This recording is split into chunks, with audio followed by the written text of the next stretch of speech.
Fry பண்ணுறது இன்றைக்கி ingredients எல்லாம் பார்க்கலாம் என்னென்ன வேணும்ன்ட்டு. இஞ்சி பூண்டு பேஸ்ட்டு, மிளகாத்தூள், தனியா பொடி, அப்புறம் ஜீரகப்பொடி, மஞ்சள் பொடி, பச்சை மிளகா 1-2 எடுத்துருக்கிறேன், அவ்வளோதான். கரம் மசாலா, மஸ்டர்ட் ஆயிலு, தக்காளி, இது கேஷ்யூ பேஸ்ட் பண்ணியிருக்கிறது, வெங்காயம், தேங்காய் பால். இப்போ கடாய் வச்சுருக்கிறேன், அடுப்பு வச்சிடலாம். இப்போ கடுகெண்ணெய் ஊற்றிடலாம். இது ஃப்ரை பண்ணிடலாம் ஃபஸ்ட்டு எண்ணெயில்.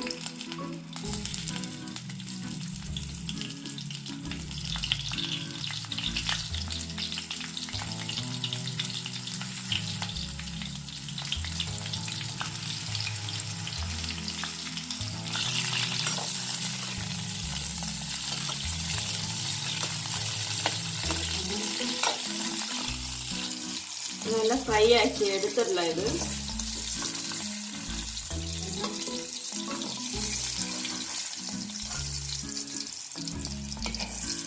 ஆயில் ஊற்றிக்கலாம். இப்போ வெங்காயம் போட்டுடலாம். இதில்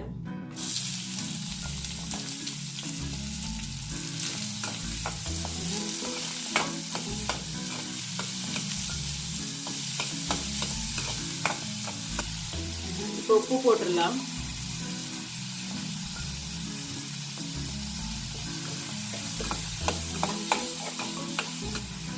இஞ்சி பூண்டு பேஸ்ட் போட்டுடலாம்.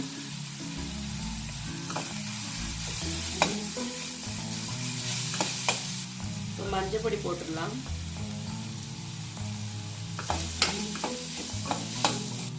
இப்போ ஜீரகப்பொடி போட்டுடலாம்.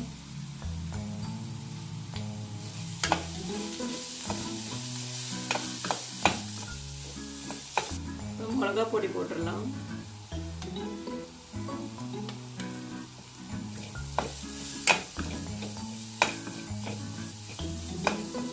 இப்போ கரம் மசாலா போட்டுடலாம்.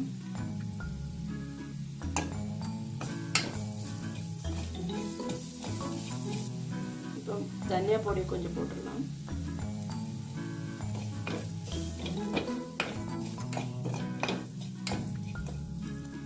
கொஞ்சம் கூட எண்ணெய் ஊற்றிடுறேன், எண்ணெய் கொஞ்சம் கம்மியாச்சு. பச்சை மிளகா போட்டுடலாம். தக்காளி போட்டுடலாம்.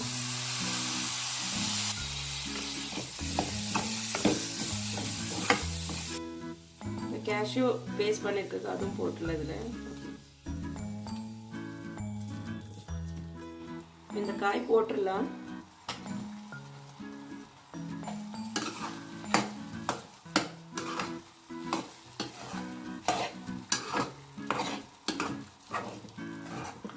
இப்போ தேங்காய் பால் ஊற்றிடலாம். இதில்